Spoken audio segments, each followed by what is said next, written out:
بسم اللہ الرحمن الرحیم لقد کرمنا بنی آدم وحملناہم فی البر والبحر ورزقناہم من الطیبات وفضلناہم علی کثیر ممن خلقنا تفضیلا۔ وقال امیر المومنین علیہ الصلاۃ والسلام واستعد اللہ سبحانہ الملائکۃ ودیعتہ لدیہم وعہد وصیتہ الیہم فی الاذعان بالسجود لہ والخشوع لکرامتہ فقال سبحانہ اسجدوا لآدم فسجدوا الا ابلیس۔ خداوند عالم قرآن مجید میں انسان کی کرامت و شرافت کو بیان کرتے ہوئے ارشاد فرما رہا ہے کہ بے شک ہم نے انسان کو کرامتوں کی، شرافتوں کی، بزرگی کی، عزت و شرف کی جتنی بھی اقسام ہو سکتی ہے، جو چیز شرافت و بزرگی ہو سکتی ہے، وہ تمام کی تمام ہم نے انسان کو عطا کر دی۔ آج میں کل شاید لقنت زبانی کی وجہ سے ایک ترجمہ یعنی مفہوم غلط ہو گیا تھا، پہلے اس کو کہ کل میں نے آپ کے سامنے بیان کیا تھا کہ باب تفعیل میں دو چیزیں پائی جاتی ہیں، یعنی کثرت و زیادتی پائی جاتی ہے، اور یہ کثرت و زیادتی دو چیزوں میں ہوتی ہے۔ ایک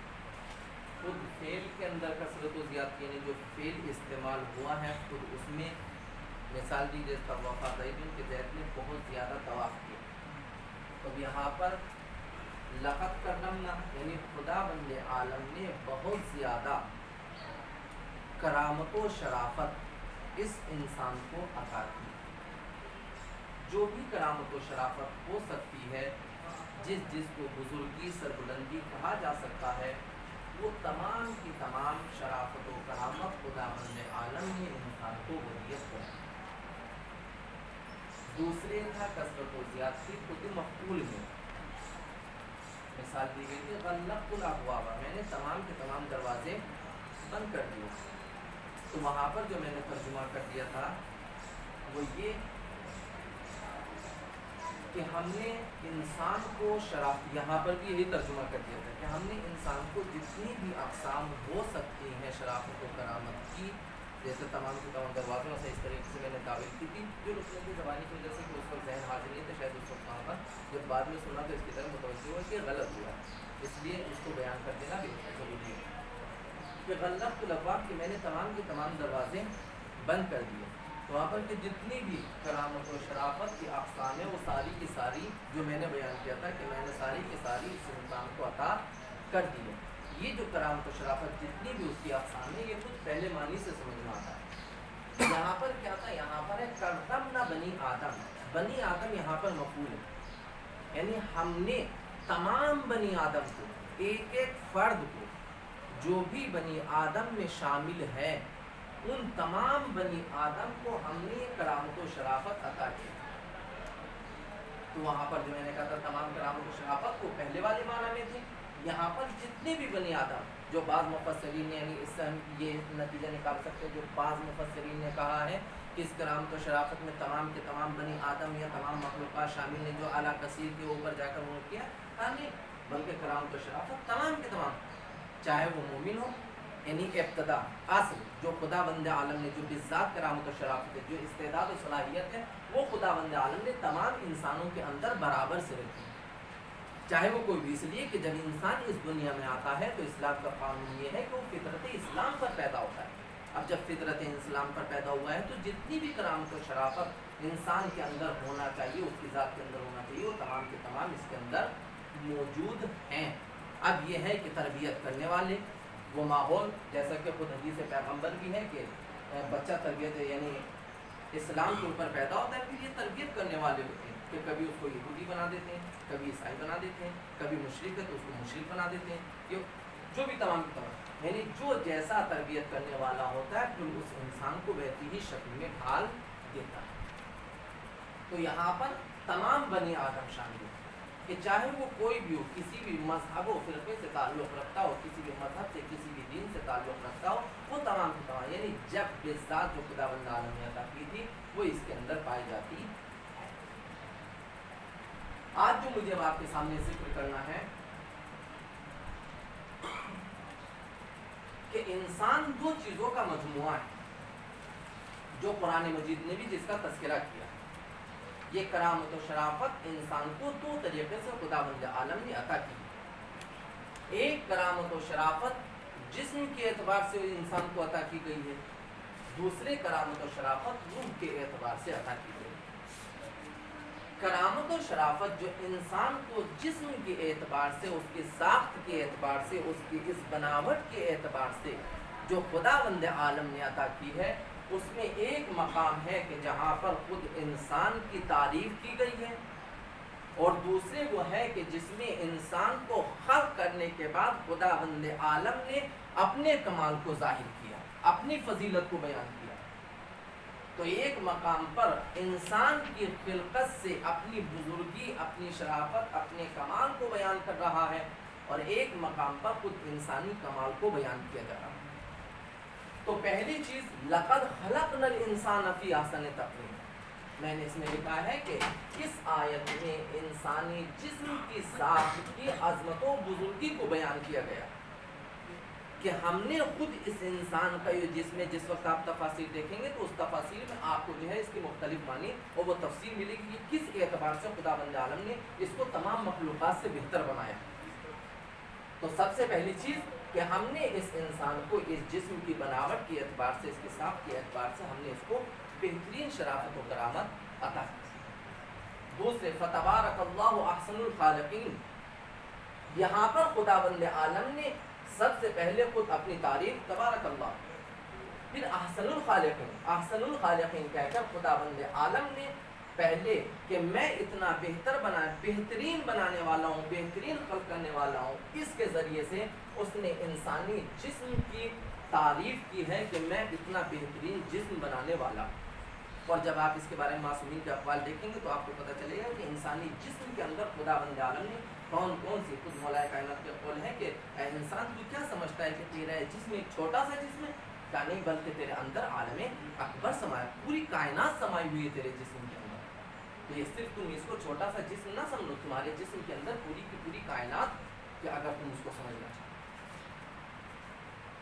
دوسری چیز کہ جس کی بنیاد پر انسان کو شرافت و کمالات عطا کیے گئے ہیں وہ روح کے اعتبار سے۔ اس روح کے بہت سے مراحل ہیں، اور بھی جب آپ اس میں دیکھیں گے تو آپ کو بہت سی چیزیں ملیں گی۔ ایک جو عظمت بیان کی وَنَفَخْتُ فِيهِ مِن رُوحِي، جب انسانی جسم بن کر تیار ہو گیا تو جو سب سے پہلی فضیلت اس کی ذکر کی ہے وہ یہ ہے کہ انسانی روح کو خداوند عالم نے اپنی روح سے تعبیر کیا کہ جب میں اس انسانی جسم کو بنا دوں، آدم کے پتلے کو بنا دوں، یہ جسم بن جائے، اور بننے کے بعد وَنَفَخْتُ فِيهِ مِن رُوحِي، پھر دوسرا مرحلہ یہ ہے کہ جب میں اس انسان کے اندر اپنی روح پھونک دوں، اس جسم کے اندر، اس مادے کے اندر جب میں اپنی روح پھونک دوں تو فَقْعُوا لَهُ سَاجِدِينَ،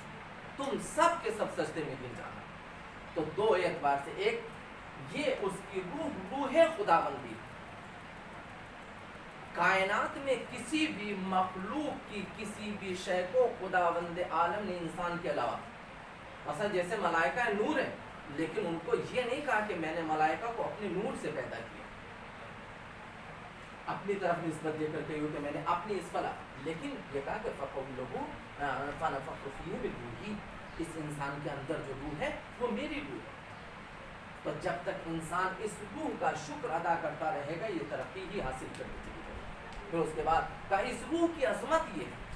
اس روح کی بزرگی، اس میری روح کی عظمت یہ ہے کہ جیسے پوری کائنات میرے سامنے سر بسجود ہے، جیسے پوری کائنات مجھ کو سجدہ کرتی ہے، فَقَوْا لَهُ سَاجِدِينَ۔ بس آج جتنی بھی یہ یعنی طاقت و قوت پائی جاتی ہے جو ملائکہ ہیں، یہ تمام کے تمام اس کے سامنے سجدہ ریز ہو جاتے ہیں، یعنی جیسے میری روح کے سامنے سر جھکایا جاتا ہے ویسے ہی اس کے سامنے بھی سر جھکانا۔ میں بھی امام کو قول کی جو میں نے آپ کے سامنے بیان کیا تھا وہ پڑھ سکتا ہوں۔ تو اس روح کو ایک سب سے پہلے کیا کہ روح انسانی کو خداوند عالم نے اپنی روح قرار دیا.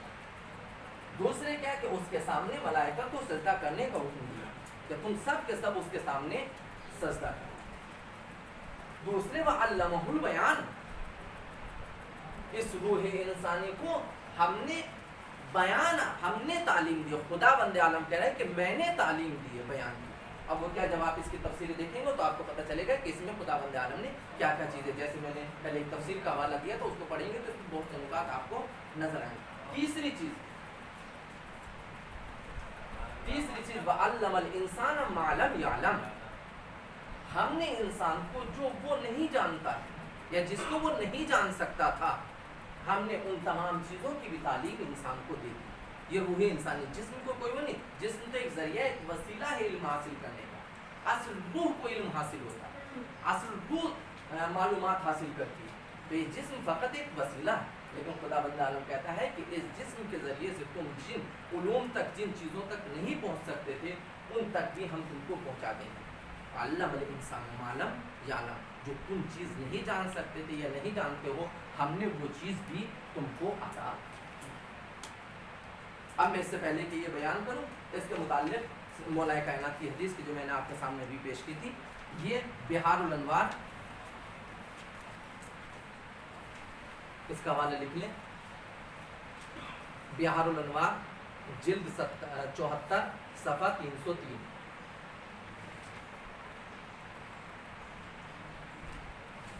بہار الانوار جلد 74 صفحہ 303 پر مولا کائنات کا یہ قول موجود ہے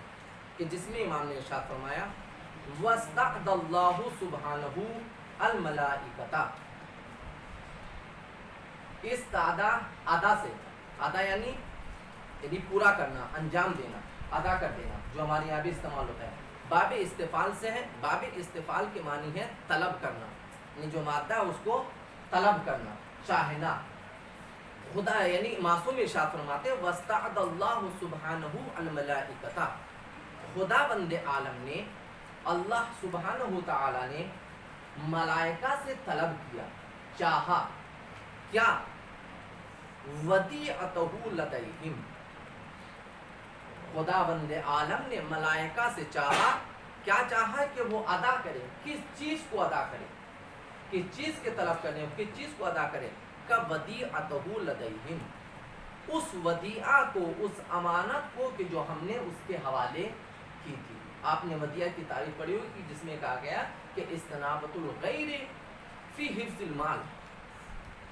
مال کی حفاظت میں، کسی شے کی حفاظت کے لیے کسی دوسرے کو نائب قرار دے دینا، کسی دوسرے کے حوالے کوئی چیز کر دینا کہ تم اس کی حفاظت کرو. امام ارشاد فرماتے ہیں کہ خدا بند عالم نے ملائکہ کے حوالے کچھ امانت کی تھی، کوئی چیز کی تھی کہ جس کے بارے میں اب خدا بند عالم کہہ رہا ہے وہ جو ودیعہ میں نے تم کو عطا کیا تھا، اب میں تم سے کہتا ہوں کہ تم اس امانت کو ادا کرو. تو خدا بند عالم طلب کر رہا ہے وَاسْتَعْدَ اللَّهُ سُبْحَانَهُ الْمَلَائِكَةَ، ملائکہ سے کہہ رہا ہے کہ تم کس چیز کو، وہ ودیعہ کہ جو میں نے تم کو عطا کیا تھا، جو میں نے تم کو دیا تھا کہ تم اس کی حفاظت کرنا، اب اس کو ادا کرو. اور دوسرے وَعَهْدَ وَصِيَّتُهُ إِلَيْهِمْ فِي الْأَذْهَانِ، اور جو تمہارے ذہنوں میں ہے کہ میں نے تم سے کوئی وصیت، کوئی اقرار لیا تھا، کوئی عہد و پیمان کیا تھا، اب اس عہد و پیمان کو ادا کرو. اب وہ ادا کیسے کیا جائے گا؟ تو معصوم نے ارشاد فرمایا، امام نے ارشاد فرمایا بِالسُّجُودِ لَهُ وَالْخُشُوعِ لِكَرَامَتِهِ، یہ ودیعہ اور وہ عہد و پیمان ملائکہ دو طریقے سے ادا کریں گے. ایک، جو ہم نے آدم کے سامنے تم کو سجدہ کرنے کا حکم دیا ہے، اب امانت کے ادا کرنے کا وقت آ گیا. وہ امانت کے ادا کرنے کا وقت کیسے ادا ہوگا؟ دو طریقوں سے. ادائے امانت، ایک بالسجود لہو والخشوع لکرامتہ، دو کام تم کو کرنا ہے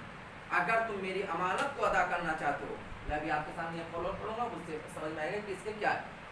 کہ خدا بند عالم نے کہا کہ ادائے امانت، خدا معصوم امام ارشاد فرما رہے ہیں کہ خدا نے ان سے کہا کہ تم میری امانت کو ادا کرو.